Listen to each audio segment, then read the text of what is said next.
اس مہینے میں کبھی عاشقوں کا چہرہ اترتا نہیں ہے، بلکہ یہ تو وہ مہینہ ہے جس مہینے میں دوسروں کا چہرہ مرجھایا ہوا نظر آتا ہے۔ الحمدللہ ثم الحمدللہ، یہاں پر جتنے لوگ آئے ہیں سب مصطفیٰ جان رحمت صلی اللہ علیہ وسلم کے غلام ہیں، چاہنے والے ہیں، ماننے والے ہیں، اور ہمارا تو یہ ایمان و عقیدہ ہے کہ ہمیں جو کچھ ملا ہے مصطفیٰ کے صدقے میں ملا ہے، اور جو کچھ مل رہا ہے مصطفیٰ کے صدقے میں مل رہا ہے، اور جو کچھ ملے گا مصطفیٰ کے صدقے میں ملے گا، اس لیے کہ نہ طاعت پر، نہ تقوی پر، نہ زہد و اتقاء پر ہے، ہمارا ناز جو کچھ ہے محمد مصطفیٰ پر ہے، ہمارا ناز جو کچھ ہے محمد مصطفیٰ پر ہے۔ عزیزان گرامی وقار، آپ کے ذوق کے مطابق، آپ کی طبیعت کے مطابق، آپ کے مزاج کے مطابق اور آپ کے معیار کے مطابق جو باتیں آپ کو سمجھ میں آئے گی وہی بات میں آپ کے درمیان رکھوں گا۔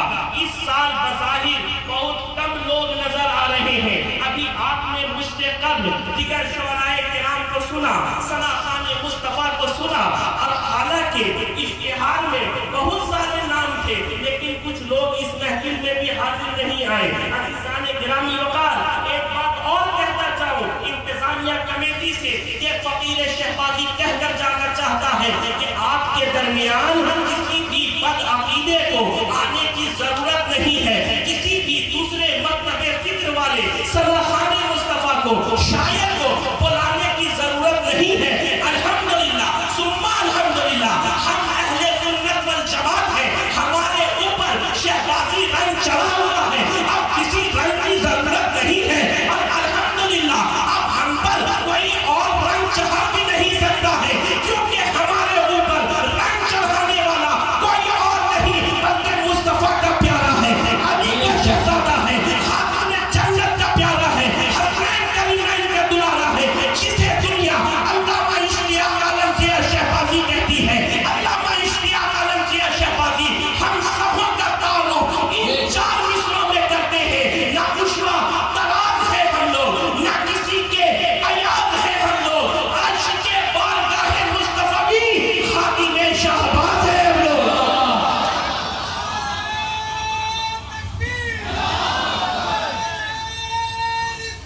یا رسول اللہ،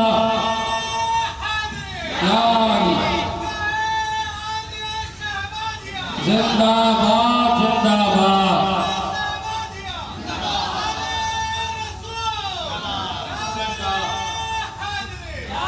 نہ عشوہ تراز ہے ہم لوگ، نہ عشوہ تراز ہے ہم لوگ، نہ کسی کے ایاز ہے ہم لوگ، عاشق بارگاہ مصطفیٰ بھی خادم شہباز ہے ہم لوگ۔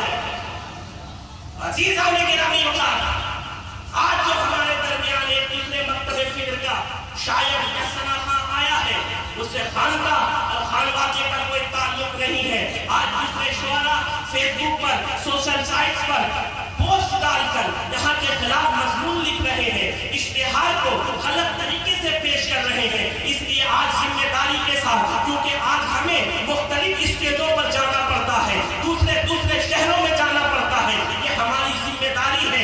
ہم نے خانقاہ شہبازیہ نے کبھی کسی باطل عقیدے کے سامنے گھٹنے نہیں ٹیکا ہے۔ الحمدللہ ہم خانقاہ شہبازیہ سے تعلق رکھتے ہیں، ہم کسی بھی باطل نظریات سے کمپرومائز کرنے کے لیے نہ کل تیار تھے، نہ آج تیار ہے، نہ صبح قیامت تک تیار ہو سکتے۔ اس لیے میں انتظامیہ کمیٹی سے آج کہہ کر جانا چاہتا ہوں، آپ جس کو بلانا ہے بلائیے، مگر اہل سنت والجماعت سے بلائیے، سنی صحیح العقیدہ سے بلائیے۔ ہمارے درمیان ایک سے ایک پڑھنے والے ثنا خان مصطفیٰ موجود ہیں، شعراء موجود ہیں۔ عزیزان گرامی وقار، وقت میں اتنی گنجائش نہیں ہے، اور آپ کے چہرے کا جغرافیہ بھی بدل گیا ہے، آپ کے چہرے کی طبیعت بھی بدل گئی ہے۔ حالانکہ آج آپ محفل رسول میں آئے ہیں، مصطفیٰ کریم کی محفل میں آئے ہیں۔ عزیزان گرامی وقار، ابھی آپ نے شعراء کرام سے ایک اشعار سنے، لیکن کچھ اشعار میں آپ کو بھی سنا کر جانا چاہتا ہوں۔ عزیزان گرامی وقار، ایک مرتبہ جی لگا کر درود درود پاک کا نذرانہ پیش کر لیجیے. اللهم صل على سيدنا مولانا محمد وعلى آل سيدنا مولانا محمد وبارك وسلم عليك يا رسول الله. صلوا علیہ الصلوۃ والسلام علیہ یا رسول اللہ صلی اللہ تعالی علیہ وسلم. جو میری ذمہ داری تھی میں نے ادا کر دیا. اب چند اشعار پاک کے دیکھتے چلے. اہل علم کی توجہ چاہتا ہوں اور بالخصوص استاد محترم حضرت مفتی فاروق عالم صاحب کی توجہ چاہتا ہوں. بالکل چھوٹی زمین میں ہے, چھوٹے بحر میں ہے. چند اشعار دیکھیں.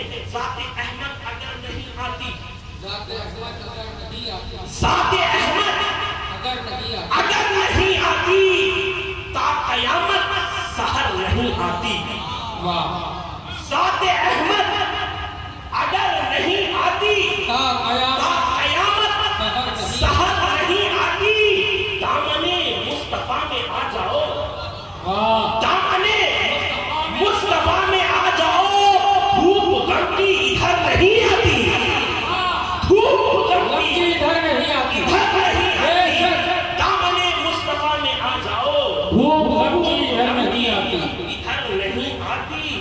اور کوئی کتنا بڑا سوال کرے, کوئی کتنا بڑا سوال کرے, کوئی کتنا بڑا سوال کرے, چھولی خالی مگر نہیں آتی, چھولی خالی مگر نہیں آتی. اور جن کو سرکار بھیک دیتے ہیں, توجہ چاہتا ہوں, جن کو سرکار بھیک دیتے ہیں, مفلسی ان کے گھر نہیں آتی. جن کو سرکار بھیک دیتے ہیں, مفلسی ان کے گھر نہیں آتی. ذات احمد اگر نہیں آتی تا قیامت سحر نہیں آتی, تا قیامت سحر نہیں آتی. اللہ بہتر جانے کہ آج آپ لوگ اتنے خاموش سے کیوں نظر آ رہے ہیں. ارے مصطفیٰ کی بز میں آئے ہیں, ارے مصطفیٰ کا حکم پا کر تو سنگ ریزے بھی بول پڑتے ہیں. ارے مصطفیٰ کا حکم پا کر تو کنکریاں بھی بول پڑتی ہیں. آج لوگ طرح طرح کا اعتراضات کرتے ہیں نا پیارے. آج لوگ کہتے ہیں کہ ارے ایسا ہے ویسا ہے, لیکن آپ کے درمیان آپ کے ذوق کے مطابق, آپ کی طبیعت کے مطابق بہت تیزی کے ساتھ کچھ باتیں رکھنا چاہتا ہوں. لیکن مجھے مزہ تب آئے گا جب آپ اپنے لب کو کھولیں گے اور عشق مصطفیٰ میں کچھ بولیں گے, تو مجھے بولنے میں بھی مزہ آئے گا اور آپ کے سننے میں بھی مزہ آئے گا. الحمدللہ آپ سب مصطفیٰ کریم صلی اللہ تعالیٰ علیہ وسلم کے چاہنے اور ماننے والے ہیں. میں یہیں پر کہہ رہا تھا, مصطفیٰ کے حکم سے تو سنگ ریزے بھی بول پڑے ہیں, سنگ ریزے بھی بول پڑے ہیں. آج انشاءاللہ تعالیٰ آپ بھی بولیے گا. مجھے پورا امید ہے کہ آج آپ لوگ بھی بولیں گے. عزیزان گرامی وقار, حضور صفی العالم صفی شہبازی نور اللہ مرکزہ ارشاد فرماتے ہیں, طلوع و دیکھو رسالت کا آفتاب ہوا, سیا سے جس کی ہر ایک ذرہ ماہتاب ہوا, کہیں جو حق سے فضول شوق و اضطراب ہوا, درے حضور پہ پہنچا تو دل گلاب ہوا. اور آمنے دیکھ لو ہر بات حق کی جانب سے, کہیں پہ تاہا تو یاسی کہیں خطاب ہوا, کہیں پہ تاہا تو یاسی کہیں خطاب ہوا. عزیزان گرامی وقار, ہم نے کتنا کریم کتنا عظیم نبی پایا ہے.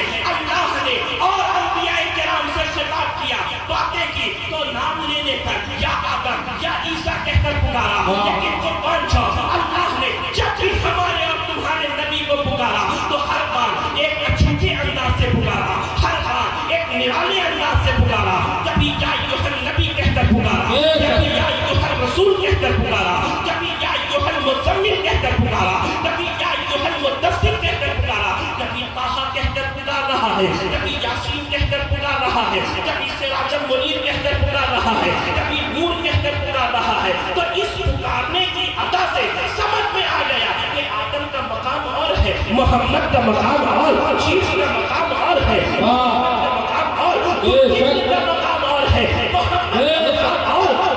عزیزان گرامی وقار, یہ وہ اور ہے جو قابل غور ہے, یہ وہ اور ہے کہ میدان حشر میں بھی کسی اور کا دور ہوگا. کہیں گے اور نبی اذهبوا الی غیری, میرے حضور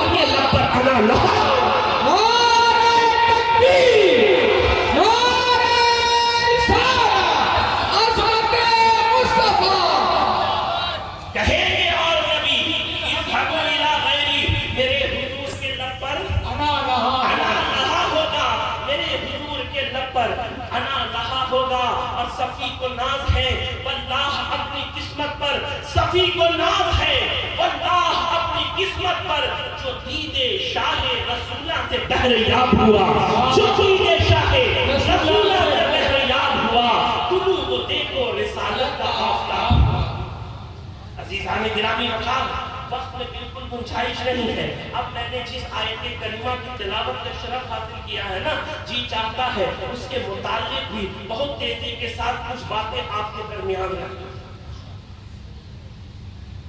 اللہ تبارک و تعالی قرآن مجید فرقان حمید میں ارشاد فرماتا ہے وَلِلَّهِ الْعِزَّةُ وَلِرَسُولِهِ وَلِلْمُؤْمِنِينَ وَلَكِنَّ الْمُنَافِقِينَ لَا يَعْلَمُونَ۔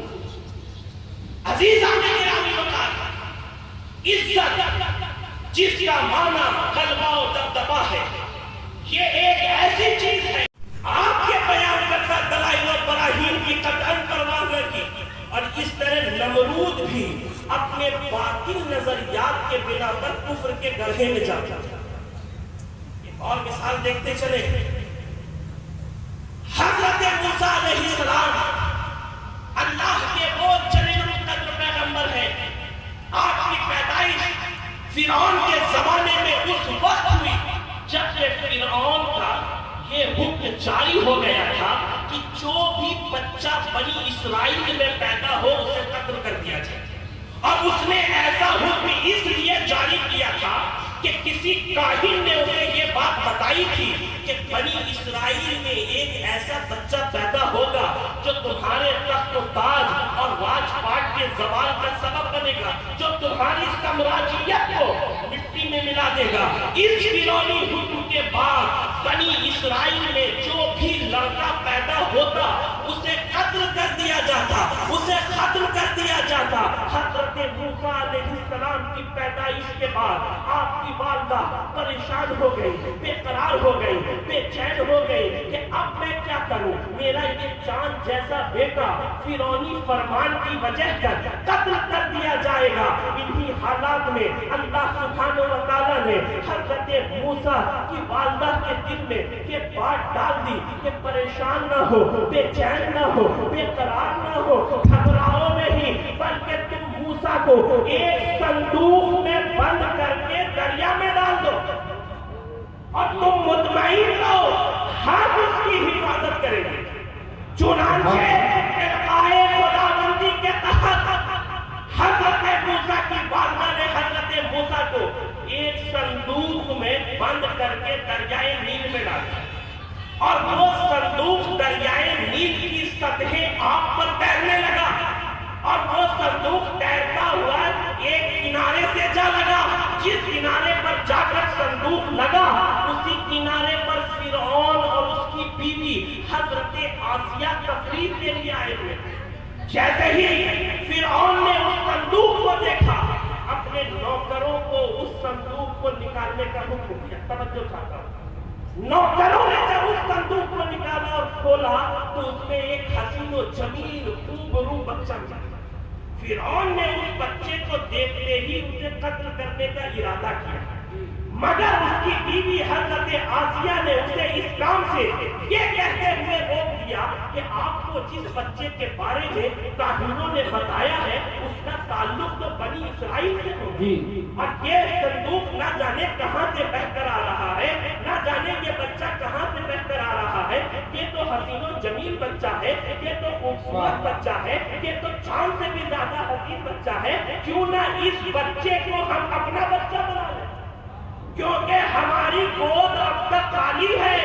حضرت آسیہ کی اس بات پر فرعون راضی ہو جاتا ہے اور دونوں حضرت موسیٰ کو لے کر محل میں آ جاتے ہیں۔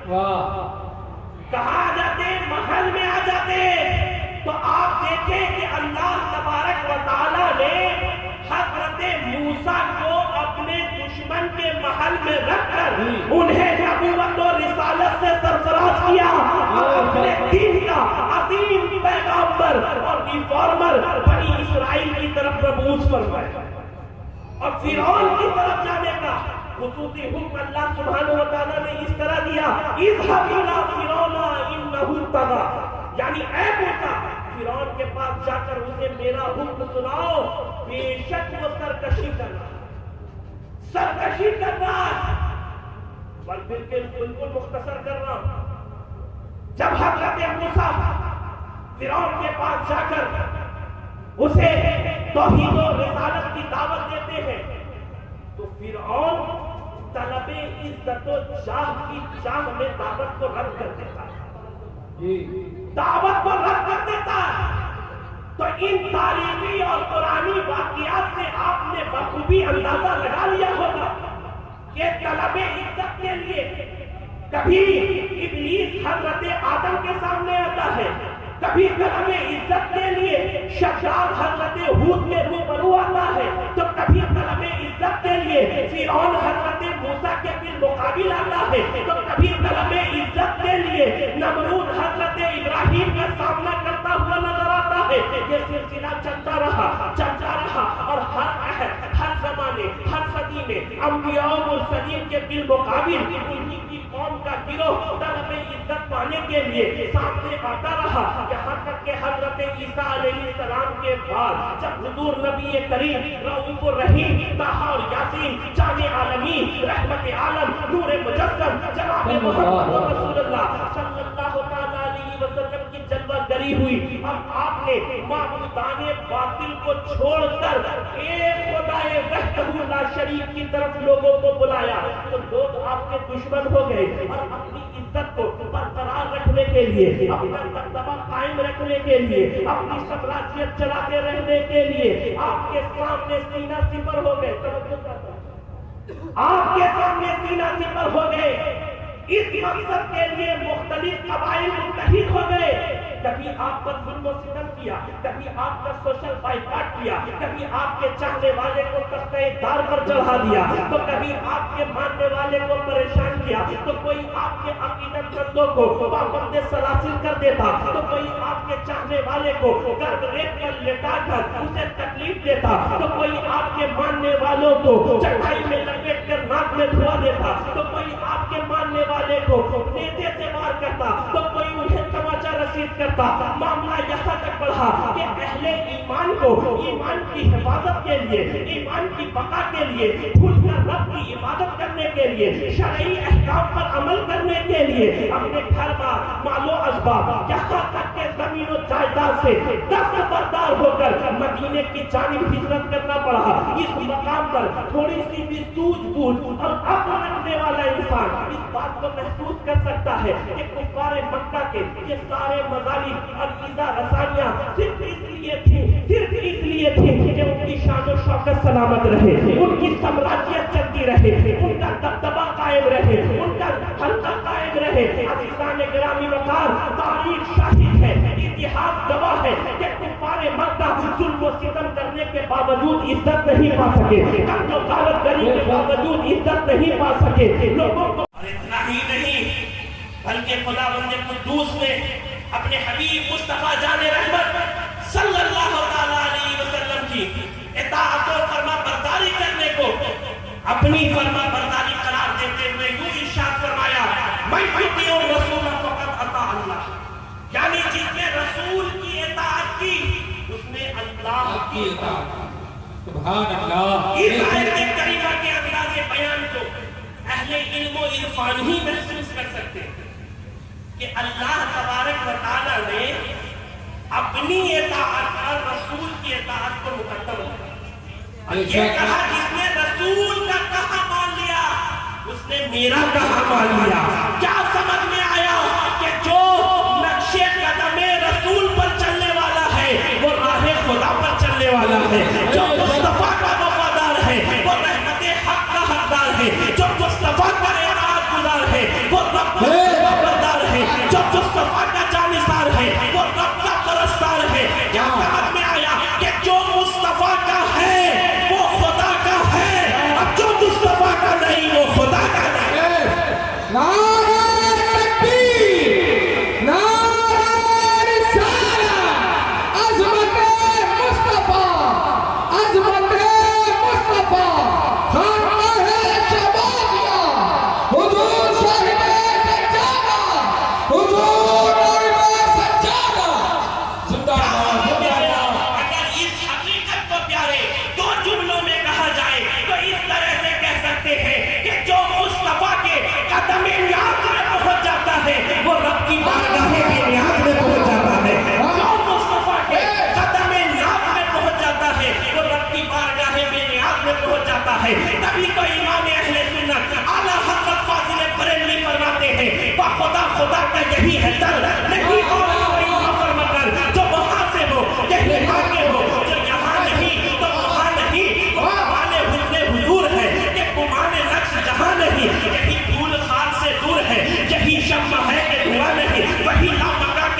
خدا ہے جس کا مکان نہیں، احمد ہے اہل دول رضا، پڑے اس بلا میں میری بلا، میں گدا ہوں اپنے کریم کا، میرا دین پائے لا۔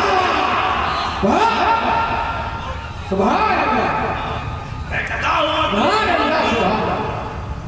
ہوں اپنے کریم کا، میرا دین پائے لا نہیں۔ اور شہباز خطابت فرماتے ہیں حق بات سرے دار سنانے کے لیے ہے، یا رسول اللہ حق بات سرے دار سنانے کے لیے ہے، یہ جان محمد پہ لٹانے کے لیے۔ ہم لاکھ گنہگار ہیں لیکن اے فرشتوں کملی تو محمد کی چھپانے کے لیے، اور اس درد محبت کو خدا رکھے سلامت، یہ درد ضیا دل میں بسانے کے لیے، یہ درد ضیا دل میں بسانے کے لیے۔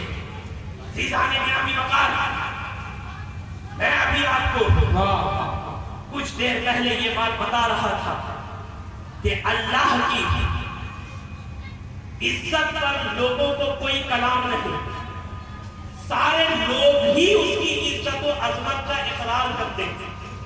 اگر رسول اللہ کی عزت کا اقرار و اعتراف کرنے میں کچھ لوگ پہلو نہیں کرتے، جبکہ اللہ تبارک و تعالیٰ نے اپنی عزت کے ساتھ مصطفیٰ کی عزت کا ذکر کر کے، اپنے ذکر کے ساتھ مصطفیٰ کا تذکرہ کر کے، مصطفیٰ کی اطاعت کو اپنی اطاعت قرار دیتے ہوئے یہ بات واضح کر دیا ہے کہ جیسے عزت و غلبہ میرے لیے ہے، میں نے اپنی عطا سے ویسے ہی عزت و غلبہ کے بام عروج پر اپنے مصطفیٰ کو پہنچا دیا ہے۔ بے شک عزیزان گرامی وقار، آپ کی توجہ چاہتا ہوں، بہت زیادہ طویل نہیں کرنا چاہتا، آپ کو جو سمجھ میں آئے آپ دیکھیں کہ اللہ تعالیٰ نے اپنے حبیب مصطفیٰ جان رحمت صلی اللہ علیہ وسلم کو اتنی عزت عطا کی، اتنی عزت عطا کی، انہیں ایسا معزز بنایا کہ آپ جہاں جہاں پہنچے عزت وہاں وہاں پہنچے، جہاں جہاں مصطفیٰ پہنچے عزت وہاں وہاں پہنچی۔ آپ دیکھتے چلے جب یہ نور خدا صلب عبداللہ میں پہنچا تو عزت وہاں پہنچی، جب یہ نور خدا رحم آمنہ میں پہنچا تو عزت وہاں پہنچی، جب یہ نور خدا چارہ گاہ حلیمہ میں پہنچا تو عزت وہاں پہنچی، جب یہ نور خدا بحیرہ کے کلیسا میں پہنچا تو عزت وہاں پہنچی، جب یہ نور خدا وادی مکہ میں پہنچا تو عزت وہاں پہنچی، جب یہ نور خدا صحن عبد المطلب میں پہنچا تو عزت وہاں پہنچی، جب یہ نور خدا کوہ صفا پر پہنچا تو عزت وہاں پہنچی، جب یہ نور خدا غار حرا میں پہنچا تو عزت وہاں پہنچی، جب یہ نور خدا غار ثور میں پہنچا تو عزت وہاں پہنچی۔ توجہ چاہتا ہوں، اگر مصطفیٰ مکے میں ہے تو عزت مکے میں ہے، اگر مصطفیٰ مدینے میں ہے تو عزت مدینے میں ہے، اگر مصطفیٰ خانہ عبد الرحمن میں ہے تو عزت خانہ عبد الرحمن میں ہے، اگر مصطفیٰ زانوِ علی پر ہے تو عزت زانوِ علی پر ہے، اگر مصطفیٰ شانہ ابو بکر پر ہے تو عزت شانہ ابو بکر پر ہے۔ توجہ چاہتا ہوں، اگر مصطفیٰ میدان احد میں ہے تو عزت وہاں ہے، اگر مصطفیٰ میدان بدر میں ہے تو عزت وہاں ہے، اگر مصطفیٰ خندق میں ہے تو عزت وہاں ہے، اگر مصطفیٰ حنین میں ہے تو عزت وہاں ہے، اگر مصطفیٰ جلوت میں ہے تو عزت جلوت میں ہے، اگر مصطفیٰ خلوت میں ہے تو عزت خلوت میں ہے۔ سبحان اللہ، سبحان اللہ۔ جہاں مصطفیٰ ہے، بولیے جہاں مصطفیٰ ہے وہاں کیا ہے؟ عزت ہے، اور جہاں مصطفیٰ نہیں، بولیے جہاں مصطفیٰ نہیں وہاں عزت نہیں۔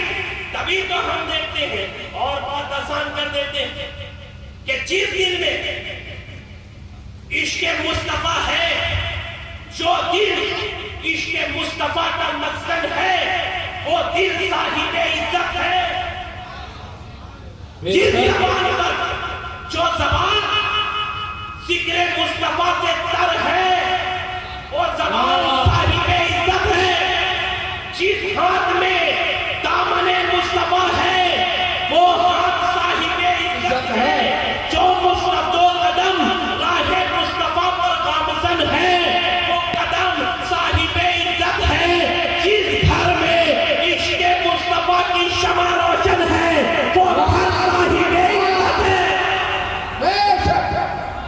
یعنی جہاں مصطفیٰ ہے وہاں کیا ہے؟ جہاں مصطفیٰ ہے وہاں عزت ہے، اور جہاں مصطفیٰ نہیں عزت نہیں ہے۔ بولیے جہاں مصطفیٰ نہیں وہاں عزت نہیں۔ ایک اور پتن کی بات بتا دینا چاہتا ہوں، بات بہت مختصر کر رہا ہوں۔ آپ دیکھیں کہ جن لوگوں نے، ارے گاڑی تو روز گزرتی ہے، یہ بھاگلپور کی گاڑی ہے، اور آپ کے سامنے مدینے والے کا نور بیٹھا ہو، اس کو دیکھیں۔ جن لوگوں نے لا الہ الا اللہ محمد رسول اللہ کا اقرار کرتے ہوئے اپنے آپ کو مصطفیٰ جان رحمت صلی اللہ علیہ وسلم کا غلام بے دام بنا کر ان پر نچھاور کر دیا، ان پر نچھاور کر دیا، عزت نے ان لوگوں کو بھی اپنے آغوش میں لے لیا۔ اب آپ کے لیے آسان کر دیتا ہوں، جو مصطفیٰ کے قدموں سے لگا وہ بھی صاحب عزت ہو گئے، سبحان اللہ، وہ بھی صاحب عزت ہو گیا۔ اب بالکل مختصر میں دیکھیے، یہ ہے ابو بکر جو مکہ کے ایک تاجر تھے، قدم مصطفیٰ سے کیا لگے؟ اول المسلمین ہو گئے۔ قدم مصطفیٰ سے کیا لگے؟ اول المسلمین ہو گئے، خلیفۃ المسلمین ہو گئے، امیر المومنین ہو گئے۔ قدم مصطفیٰ سے کیا لگے؟ یارغار رسول اللہ ہو گئے، عشق رسول کے امام ہو گئے۔ ارے میرے صدیق قدم مصطفیٰ سے کیا لگے؟ ما بین الخواص والعوام والا مقام ہو گئے۔ نعرہ تکبیر، نعرہ رسالہ، عظمت مصطفیٰ، نسبت مصطفیٰ، خانقاہ شہبازیہ، زندہ باد۔ ابو بکر قدم مصطفیٰ سے کیا لگے؟ ما بین الخواص والعوام والا مقام ہو گئے۔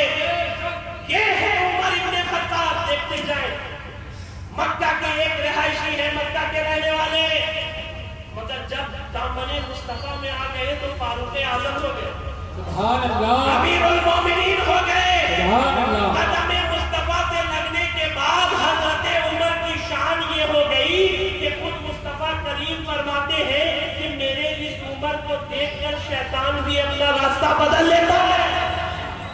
قدم مصطفیٰ سے کیا لگے؟ کیسر و کسریٰ بھی لرزہ پر اندام نظر آنے لگے، ڈرے اور سہمے ہوئے نظر آنے لگے، گھبرائے ہوئے نظر آنے لگے۔ ارے فاروق اعظم عمر ابن خطاب قدم مصطفیٰ سے کیا لگے؟ حضرت عمر کی بارگاہ خداوندی میں ایسی مقبولیت ہوئی کہ 22 مقامات پر اللہ تبارک و تعالیٰ نے حضرت عمر کی خواہش کے مطابق آیات قرآنی کا نزول فرمایا۔ قدم مصطفیٰ سے لگ جانے کے بعد بات میں اپنی گنجائش نہیں دیکھی، اتنا مختصر کر کے بیان کر رہا ہوں۔ یہ ہے عثمان ابن عفان، مکہ کے ایک تاجر کی حیثیت سے جانے اور پہچانے جاتے تھے، مگر میرے مصطفیٰ کے قدموں سے لگے نا، سخاوت کے تاجدار ہو گئے، جنت کے خریدار ہو گئے، سبحان اللہ، سخاوت کے تاجدار ہو گئے، جنت کے خریدار ہو گئے۔ اور آسان کر دیتا ہوں، قدم مصطفیٰ سے لگنے سے پہلے عثمان ابن عفان تھے، جیسے ہی مصطفیٰ کے قدموں سے لگے عثمان غنی ہو گئے، عثمان غنی ہو گئے۔ جو میرے مصطفیٰ کے قدموں سے لگتا گیا وہ بھی صاحب عزت ہوتا گیا، عزت نے اس کے قدموں کو بھی بڑھ بڑھ کر چوما، عزت نے ان لوگوں کے بھی قدموں کو بڑھ بڑھ کر چوما۔ بہت مختصر کر رہا ہوں، بہت احتیاط کے ساتھ۔ یہ ہے علی بن ابی طالب جو بچپن ہی سے مصطفیٰ کریم صلی اللہ علیہ وسلم کی صحبت بابرکت میں رہے، آپ کی تعلیم و تربیت آغوش مصطفیٰ میں ہوئی۔ بے شک۔ اور ایک حقیقت کی بات، آپ نے کبھی بھی شرک و کفر اور جہالت کی رسموں میں مبتلا نہیں ہوئے، سبحان اللہ، مگر جب سبحان اللہ سبحان اللہ شیر خدا ہو گئے، سبحان اللہ خیبر شکن ہو گئے، مرحب شکن ہو گئے، والد حسین و حسن ہو گئے، یعنی من جملہ افراد پنجتن ہو گئے۔ تبھی تو کہنے والے نے کہا ہے کہ منظر فضائے دہر میں سارا علی کا ہے، جس سمت دیکھتا ہوں نظارہ علی کا۔ زندہ باد زندہ باد زندہ باد۔ مولا علی کے پیر ہیں سلطان انبیاء، مولا علی تمام مسلمان کے پیر۔ عزیزان گرامی وقار، جو میرے مصطفیٰ کے قدم سے لگتا گیا وہ بھی صاحب عزت ہوتا چلا گیا، اور یہ بات بھی مسلم ہے۔ عزیزان گرامی وقار، آپ دیکھیں کہ اللہ تبارک و تعالیٰ نے اس آیت کریمہ میں جہاں اپنی اور اپنے رسول کی عزت کا اعلان فرمایا، وہیں اپنے رسول کے طفیل مومنین کی عزت کا بھی تذکرہ کیا۔ یہ بات بھی مسلم ہے کہ جب تک لوگ دولت ایمان سے محروم نہیں ہوئے تھے، دولت ایمان سے مشرف نہیں ہوئے تھے، تب تک وہ گمراہی کے دلدل میں پڑے ہوئے تھے، بے دینی کے دلدل میں پڑے ہوئے تھے، سفاکی کے دلدل میں پڑے ہوئے تھے، ریاکاری اور مکاری کے دلدل میں پڑے ہوئے تھے، سیاکاری اور استعشاری کے دلدل میں پڑے ہوئے تھے، ظلم، تشدد، ناانصافی، حق تلفی، شراب نوشی، جوا بازی ان کی فطرت و طبیعت میں رچبت گئی تھی۔ وہ لوگ بڑے بڑے گناہ بغیر روک ٹوک کے آسانی کے ساتھ کیا کرتے تھے، مگر پیغمبر اسلام جناب محمد رسول اللہ صلی اللہ علیہ وسلم کی تعلیمات کا یہ اثر ہوا کہ رہبر ہو گئے، گمراہ ہادی ہو گئے، مکار وفادار ہو گئے، سیاہکار نیکوکار ہو گئے۔ تبھی تو کہنے والے نے کہا کہ ایک عرب نے آدمی کا بول بالا کر دیا، خاک کے سروں کو ہمدوش سریا کر دیا، جو نہ تھے خود راہ پر اولوں کے ہادی بن گئے۔ کیا نظر تھی جس نے مردوں کو مسیحا کر دیا؟ کیا نظر تھی سبحان اللہ سبحان اللہ کیا نظر تھی زندہ باد مردوں کو مسیحا؟ زندہ باد زندہ باد۔ آپ جانتے ہیں آخری بات کرنے جا رہا ہوں پیارے، مصطفیٰ جان رحمت صلی اللہ علیہ وسلم کی جلوہ گری کا اثر یہ ہوا، مصطفیٰ کی تعلیمات کا اثر یہ ہوا کہ کل تک جو لوگ بیٹیوں کو زندہ دفن کر رہے تھے، آج وہی لوگ ان بیٹیوں کے محافظ اور نگہبان بنے۔ مصطفیٰ کی تعلیمات کا یہ اثر ہوا، کل تک جو عورتوں کو حقیر اور کمتر سمجھ رہے تھے، بیواؤں کو منحوس کہہ رہے تھے، اب وہی لوگ ان عورتوں کی عزت و تکریم کرتے ہوئے نظر آ رہے ہیں۔ کل تک جن کا وقت جوؤں کے اڈوں پر گزر رہا تھا، اب ان کا وقت قال اللہ قال رسول اللہ کی صداؤں میں گزر رہا ہے۔ کل تک جو نشے کی حالت میں نظر آ رہے تھے، اب وہ محراب بندگی میں نظر آ رہے ہیں، سجدہ سجود نظر آ رہے ہیں۔ تبھی تو علامہ اشتیاق عالمگیر شہبازی فرماتے ہیں کہ آمنہ کے لال کا اعجاز ہے ضیا، کانٹوں کو جس نے آ کے گلے تر بنا دیا۔ یہ آمنہ کے لال کا اعجاز ہے ضیا، یہ آمنہ کے لال کا اعجاز ہے ضیا، کانٹوں کو جس نے آ کے گلے تر بنا دیا۔ سبحان اللہ کانٹوں کو جس نے آ کے گلے تر گلے بنا تر بنا دیا۔ عزیزان گرامی وقار، صحیح معنوں میں لوگوں نے جو عزت پائی ہے وہ دولت ایمان، دامن اسلام اور عشق پیغمبر علیہ السلام کے صدقے میں پائی۔ بے شک اور یہ بات بھی سچ ہے کہ ساری عزتیں اسلام اور پیغمبر اسلام کے قدموں میں آنے کے بعد ہی نصیب ہوتی ہیں۔ بے شک آپ سے میں آج کہنا چاہنا چاہتا ہوں کہ مکمل طور پر دین میں داخل ہو جائیے، مکمل طور پر دین میں داخل ہو جائیے اور سچے دل کے ساتھ مصطفیٰ کریم صلی اللہ تعالیٰ علیہ وسلم سے محبت کیجیے، عشق کیجیے۔ حضور شہباز خطابت نے کہا تھا نا کہ زباں ملی ہے تیرے حسن کے بیان کے لیے، جبین شوق تیرے سنگ آستہ کے لیے، یہ جان لے لو مگر دل نہ لے سکو گے میرا۔